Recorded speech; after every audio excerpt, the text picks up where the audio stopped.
Welcome to the Global Professionals in Portugal show. Today's guest is Tom Jennings, who owns the company TJ Property Inspections. And he and his company provide property inspections in Portugal, Spain, and beyond.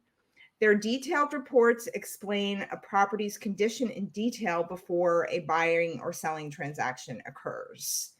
He has lived in Portugal for about 7 years, and he is here to share his lessons learned and his journey with you. Tom, thank you so much for being on the show. Hi, Cordelia. Great to be on the show. I must say, one of the best green rooms I've had to wait in pre-show. Thanks for that. You're welcome. And sushi, perfect. I can't take any responsibility for the food, though. Okay. Well, someone did a good job. Good. So Tom and I actually first met when we were looking at buying a property here, and he was highly recommended. And he basically told us that our property was a ruin, but it didn't know it yet. My favorite saying. I just love, and I can't really take the glory of coming up with that. It was my wife. She was with me one day and she just said, "Oh, this poor place." She says, "It's a ruin and it just doesn't know it yet." And I thought to myself, spot on. I said, I'm stealing that one. And in some instances, I'll claim it as my own. But today, I'm giving her credit for it.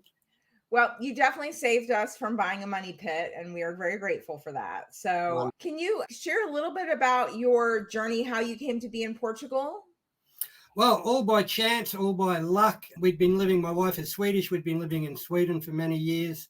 We'd been making some money up there. We had a construction company. I'm educated as an architect.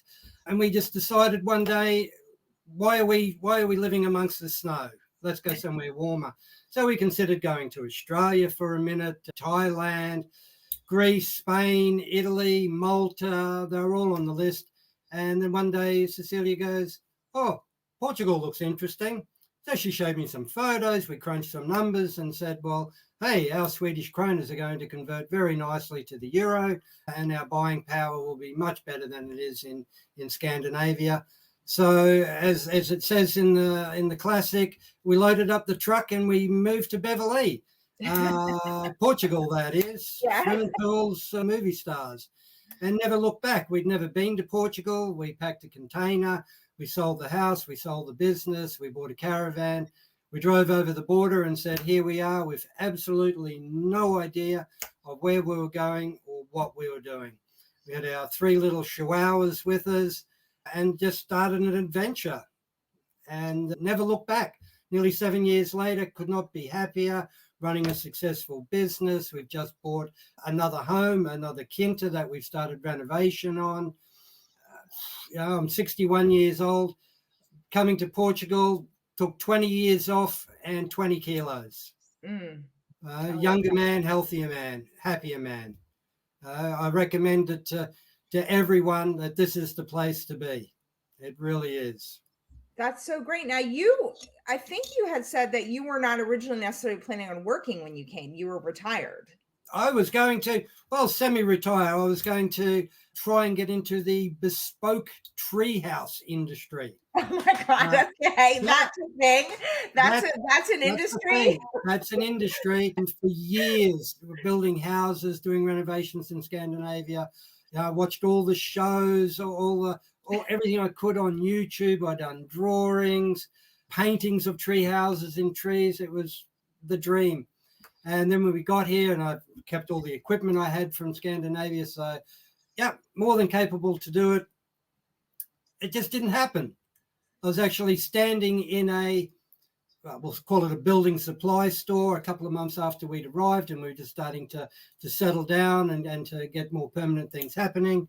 And there was an English couple in front of me, and they were talking, and, "Oh, how you doing?" And I said, "Oh, not so good. We bought this house and we're having all these troubles, and we were told it was all this, but it's really all that."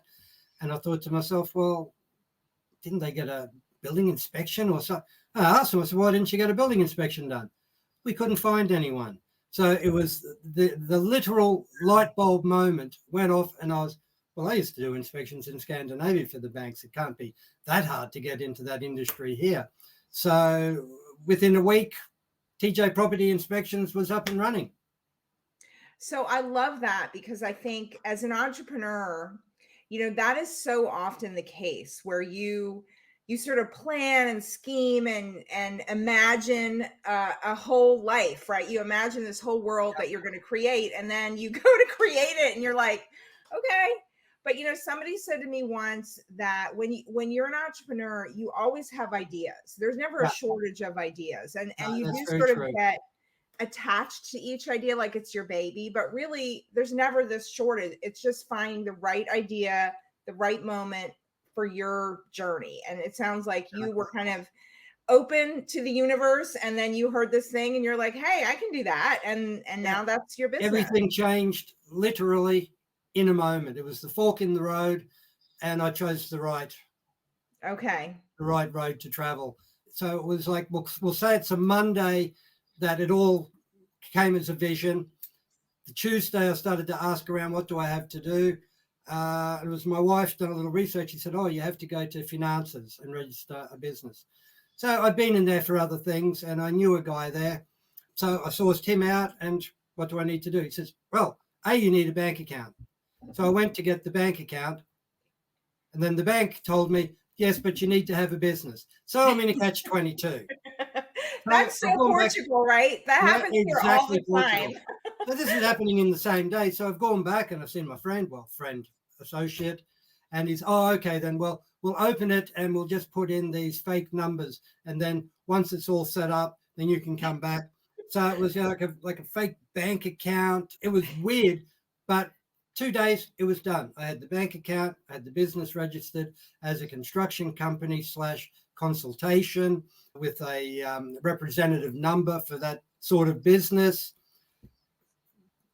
Done and dusted. I sourced a couple of online property related sites on Facebook and so on. Started advertising the company, opened a website, got some plaques made, magnetic plaques to put on the van, a couple of T-shirts with TJ Property Inspections and jackets, business cards, and off I went. And initially it was to be, if I can do one, maybe 2 a week, that'll be great. That'll keep me out of Right. trouble. And if I want to build a tree house, I can do that. And I also had the vision of raising miniature donkeys. Oh my God. Okay. Yeah, tree houses, miniature donkeys. It was all going on. Guinea pig cities. Yeah, there's another story there. It was all going to come together. And the first couple of months, it was, 1 or 2 a week. And then after 6 months, it was 3 or 4 a week. Then after a year, it was sort of averaging, 4 or 5 a week. Then when COVID came, I thought, well, that's going to be the end of it. COVID's going to shut it down. Busiest I ever was. I was driving all over the country, and I was basically the only car not the only car, but I wasn't. I was driving in the Lisbon. There's no traffic. I'm driving in the Porto. There's no traffic down to the Algarve, wherever it was. It was absolutely fantastic. 9, 10, 11, 12 jobs a week. I was all over the country, and I had a document I'd written for myself because I'm my own boss, saying I'm authorizing myself to drive all over the country and do my work because I can't do it from home. And funny enough, during the whole period, I never got pulled over and asked for a document. Any roadblocks or police checkpoints, they'd ask me a question, I'd answer it, and they'd on your way. Right. And from then, it's pretty much stayed the same. I've got a guy working for me now, civil engineer from South Africa. He's doing 3 or 4 a week himself. We do a lot of jobs together. We've got one next week. We're looking at a palace outside of Coimbra, 1,200 square meters, 14 bedrooms, 8 bathrooms, 4 kitchens. It's massive. So the 2 of us will go there and do that together. We find we're doing a lot of buildings these days, people buying apartment buildings, businesses. Yeah, and we're looking at it all. So awesome. it's amazing. It's amazing. And I did come here with the vision of not working Monday to Friday, 8, 10, 12 hours a day. And I'm actually working more, because even when I'm not working, I'm at home, I'm doing documents, I'm on the phone, I'm doing emails, WhatsApp, whatever it is. People are always contacting me, whether it's from last week's inspection or 2 years ago or 5 years ago. Oh, Tom, can you give us some information? And it never stops. But I love it. I've never been happier. I like to say never healthier. And looking at myself on the screen here, I believe I even look 20 years younger. Well, that's amazing. So one of the things that I think is really interesting too, I mean, you obviously had all the training to do this. Oh, it was the perfect storm. It really was. But the Portuguese construction methodology was so different to what I was used to. Okay. Level is level, vertical is vertical, 90 degrees is 90 degrees. There's some things that just don't change. And as I started doing the inspections and I made very good friends with people with rather large construction companies who I could turn to when I had questions or doubts about certain things. And I was able to go to their construction sites and spend days at a time talking about why things are done this way in Portugal, why they're not following certain EU regulations, which even still to me is quite frustrating. Yeah, and I keep hearing it. Well, this is how we do it in Portugal, irrespective of if it's right or wrong. I think that what you just said is really important too, is that relationships are so important here. Taking the time to be interested, to talk to people. Like you said, you make friends in the construction business, you stay friendly with everybody, and then when you have a question, you have a resource. Developing those relationships takes time and effort. If it's not natural to you, you still can do it, but it's definitely worth doing. No, this is true. It's, every lawyer I come across, every architect, engineer, I try and strike up some sort of relationship, whether it's just that first meeting, friendliness, openness, make sure to get their phone number, have their full name, have it written down, remember it. Ask a couple of simple questions. Are you married? What's your wife's name? Oh, you've got kids. Oh, you're beauty. So then the next time I come across them, or I require an architect in that area or a lawyer in that particular field, I've got a contact. And my lawyer I met 6 years ago. I'll throw out a hi to Luis if you're watching. I hope you are. I'll send you the link. Wonderful guy. I'm so glad we've become friends. I've recommended him to, if I say 50 clients over the years, and they all come back with the same comment. Thank you so much for introducing us to Luis. Fairly priced, very approachable, responds as quickly as possible, and works at an exceptionally high level of professionalism. And it just makes me feel wonderful that I can recommend somebody like that and call him friend, all in the same mouthful. So, and it's very important to have these Portuguese contacts, Portuguese friends. I consider myself now to be more Portuguese than I am Australian or than I ever was in Scandinavia, even though I lived there 15 years. I noticed when we first came here that if you see an old Portuguese woman in the street and she'll look at you and the look could kill you, but as soon as you say, bon dia, tudo bem, everything changes. Say, and then it's da-da-da, and they'll just start talking and they're on your arm and da-da-da, and oh, come with me, and oh, here's a cabbage, and I've got a cup. Sorry, I don't have more eggs, and yeah, I've got some oranges, and no, oh, you've got to take this. Yeah, the people here, amazing. Once you allow yourself to be friendly, they're just so friendly back. It's amazing. Yeah. I got invited the other day to a javali roasting party. Oh, cool! Like a pig roast? Yeah, well, they caught a small baby wild pig in a snare. He's got traps set for him. So he's just caught one. My friend round the corner says, hey, so he came over and, oh, yeah, you're invited. All in Portuguese, of course. Going to have the javali on the spit and grill him up and, bit of his homemade wine and all the rest of it. So, yeah, this is Portuguese living. You live like out in the country, right? You don't live in a city? I'm north of Tomar, very small little village. Nothing exciting has happened here ever. Me moving here, that was it. That was the talk. Right. Who's that guy? And why is he here? And what's he doing? Now everybody knows me. If we take the dogs for a walk and for us to do the loop that we declare our dog walk, it's about 40, 45 minutes. But if we're going to do the dog walk, we have to give ourselves 2 to 3 hours, because it's not just going to be the dog walk. We're going to see people, we're going to see our neighbors, we're going to stop, we're going to talk, and we're going to end up coming home with the dogs and a couple of shopping bags of produce. A couple of the old ladies, they found out that I love fresh peas, avilias. So in the season, these old ladies grow peas especially for me. So I'm ending up with big bags of fresh peas. Got another lady, she found out I love tamarillos, and she had a couple of tamarillo plants. Oh. When you get into the community, you really get into the community. We feel that some of these people are family. Now, you obviously are a gregarious person. One of the things that you said that was really important is that you didn't wait for people to be friendly to you. No. You started it. You kind of killed them with kindness. Yep. And then, right. We had one elderly lady, Judith. We've adopted her as our mother. She's lovely. And when the first property we rented, when we only here a couple of months, and she had the house opposite. So she was out in the garden, and I've gone over. And of course, I've asked the first question, do you speak English? She's, oh, English. No. So I'm okay. So I'm trying to introduce myself as Tomas. I'm, Tomas. And, what's your name? And she's like, no, I got no clue. And so she sort of waddled off. She was 81. Yeah, she's 87 now.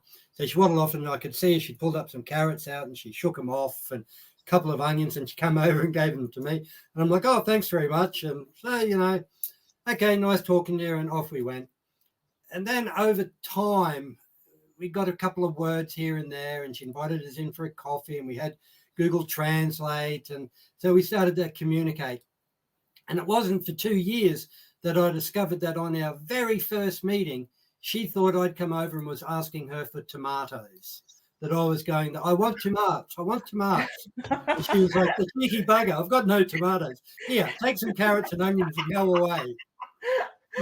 We laugh about that all the time. It's just such a fantastic situation, and what an amazing memory that here I am trying to introduce myself, and she thinks I'm a cheeky bugger trying to get tomatoes off her. But we've had dozens of those situations. It's just, we think we're saying one thing, but everyone else thinks we're saying another.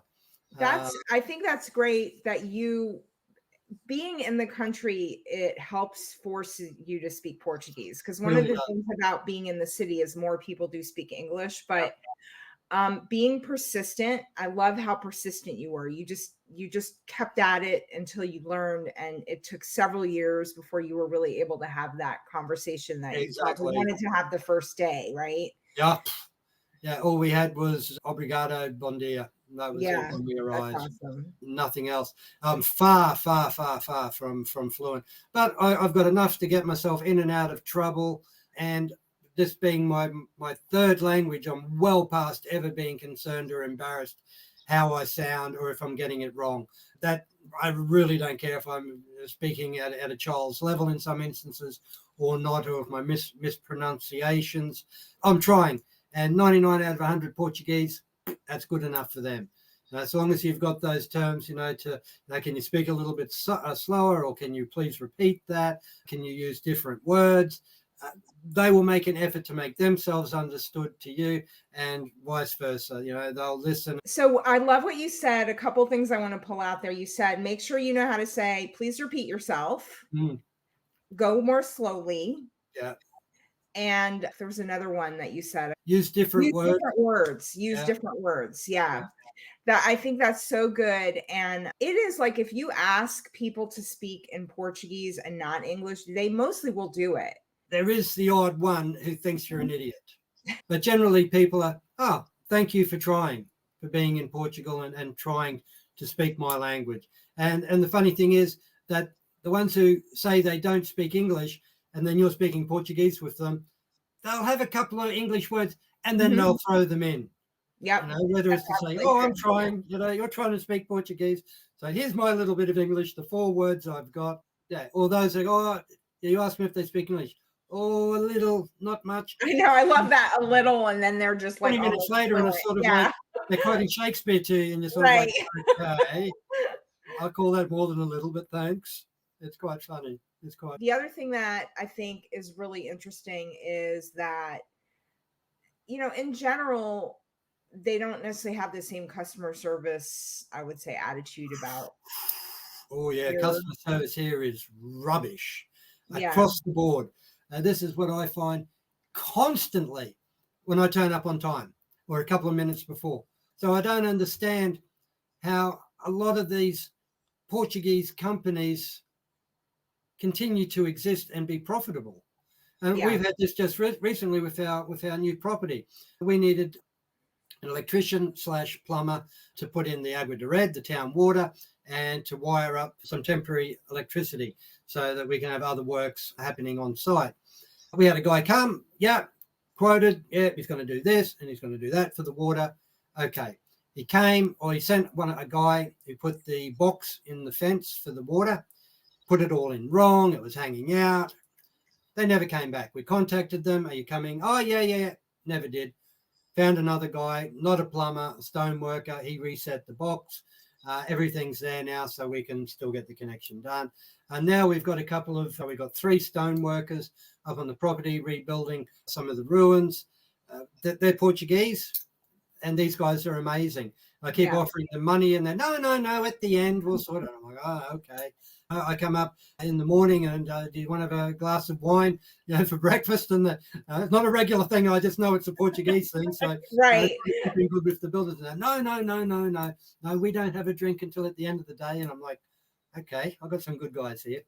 So yeah, Well, so I you think just that's another, I mean, that's, it comes down to those relationships because, definitely having a community, getting to know people, then yeah, you do get to know the people that are going to show up, and you exactly. can't, You like, got to all look right, after those guys too, or those people. You really got to let them know that you appreciate their mhm, reliability and their skill set because you want them to come back. If you find a good electrician, a plumber, a plasterer, a builder, whatever it is, mechanic, let them know that you really appreciate what they're doing, that you appreciate their reliability and their skill set. Yeah, it's very important. Very important. it also seems like in America, we're very much about setting payment terms and things like that, but Mm, that's very, like, not a Portuguese way to do things. Like, no, the best service providers that we've worked with since we've been through our whole moving process and moving here and working here, they're almost like the payment is like an afterthought. Like, they're just yeah, like, oh no, we'll work that out, or they don't take payment until after the job is like perfect. And mm, that it's almost now an alert to me that if I meet somebody who's like, well, you have to pay 50% up front and blah blah yeah, blah, and they're very, that I'm like, this isn't like a really Portuguese style business transaction. yeah. Something's going on here. So it's different. And then it also means, as somebody who wants to work with Portuguese people, like, I have to be more chill about those things in those types of relationships too. I can't be like, well, this is our rate and this is what we do and da da da da, because then that's like a little warning sign that we're Yeah. not really doing a good job. Absolutely. I've heard so many horror stories of people making advance payments and never seeing the money or the work. Really, so much of this comes down to developing relationships, having a community, and yeah, knowing who's recommended to you. Who you can trust to recommend. We've got what's called Ponto Rural, and it's the gasoline station, hardware store. There's a coffee shop, a little mini Mercado, and the family that runs this business. Well, the wife, Almerinda, she is the go-to for the area. If you need to know something, find someone, you go to her first. Right. And then she'll say, well, I know this one, I know that one, but if you can get somebody from outside the area, you might be better. This electrician, he's probably okay to do a few PowerPoints and that for you, but if you want a full wiring job, so yeah, we were warned on more on who not to contact in a lot of Right. instances rather than who to contact. So then if we sourced via the internet or other people's recommendation, if we heard certain names or saw the names of certain companies, we were, oh no, we're already warned off that one. So even the negative information is a positive thing. Sure. And it sounds like throughout your 7 years working here now, you still have a great attitude and you still are very patient. And I think those are really important to, go to every new bureaucratic appointment or every new contract or whatever with like a good, warm attitude. You just got to be positive, positive, positive, and just know how it is. This is the system. Don't have these expectations of, I want it today. Don't be a self-righteous foreigner going in and, doesn't somebody here speak English? Hire a young interpreter, take crib notes in, be totally prepared. These are the questions I need to get. Take in a recorder to record what that person's saying so that you can retranslate it later. Everything you can do. And all the instances at the beginning when we went in, my wife and I, trying to get things, and that was how we approached. She's a school teacher, so she was very methodical on how we'd approach going into places where we didn't speak the language. So we were totally prepared. 9 out of 10 times, within 5 minutes, the person we were dealing with were, moment. And we'd be, where's she going? They'd come back. My associate speaks English. She will help you. Oh, okay. So we'd endeared ourselves to that person in the staff saying, okay, we're not going to come in here and just speak English. We're coming in, let's prepare. We've only been here several weeks. This is the best we've got. They totally respected us for it, then went the extra yards to help us by bringing somebody in that spoke English. So patience, relationships, being flexible with bureaucracy. Those are some of the tips you've already given us. Are there any other, I would say, business lessons learned that you could pass on? Reliability. That's, if you say it, you do it. That's paramount, but that's everywhere. Portugal, if somebody wrongs you in business here, the same as everywhere else, don't hold a grudge. Just move on. Their karma will catch up. Learn the language, even if it's poor. Make the effort. Always start the conversation in Portuguese. I always find it's not a big thing here with the Portuguese to introduce themselves by name. So I drag it out of them. And then, of course, say the name, which is just the normal, to entrench your name while you're with them, say it several times so you remember it. And the one thing people love hearing more than anything else is their own name said to them. But I definitely have a habit of like sticking my hand out and saying, hi, I'm Cordelia. And then they just look at me like I'm insane. Like saying your name is, I would say, like third base. Yeah. Oh yeah, you're having a feel up. Yeah, you're having a feel up. Yeah, they're not comfortable. But for me in business, it's very important to know the person's name. And it doesn't matter at what level we're doing business together. If you're in that circle where things are operational, I need to know your name. It's very important. And even with when you're speaking the language, speak with dominance and power. And even if you don't think you're right, just throw it out there. And everyone will look at you and go, yeah, he seems to know what he's talking about, but he's making no sense. A lot of people, it's the grammar has to be 100%. If a word's in the wrong place in the sentence, it has absolutely no meaning to them. Right. The old lady I was mentioning earlier with the Thomas and tomatoes, Judith, we have a second breakfast with her every Sunday morning. We go up and coffee and cheese and we talk for an hour. So, I conversate with her in Portuguese, but I can say something in Portuguese and she'll look at me and she, huh? And then she'll look at Cecilia and she'll say exactly the same thing, but there'll be two words in a different order. And then Judith's, okay. But if the younger people are more understanding of when foreigners are talking grammatically incorrect, they'll be like, okay, so you're saying it's a red car instead of a car that's red, where the elderly person will be, I have absolutely no idea what you mean, unless it's grammatically correct, where the young Portuguese will be like, oh yeah, I get you. And so there's something to be aware of too, that sometimes you'll have the words right, but just that little grammatic error, and then you'll feel like an idiot. I'm sure I'm saying it right. They are the words, but you're just not having it grammatically correct, and then that just throws the elderly person right off. Are there any like organizations or groups, like business communities that you've plugged into that you felt are helpful? I make an effort to not socialize with many foreigners. I'm in Portugal as Portuguese people. I socialize with my neighbors. I'm a member of many of those Facebook groups, but that's more for business than social. All right. Well, thank you so much. Tom's contact information is in the description if anybody wants to reach out to him. And Thank you so much for being here. Oh, great pleasure. Really enjoyed myself.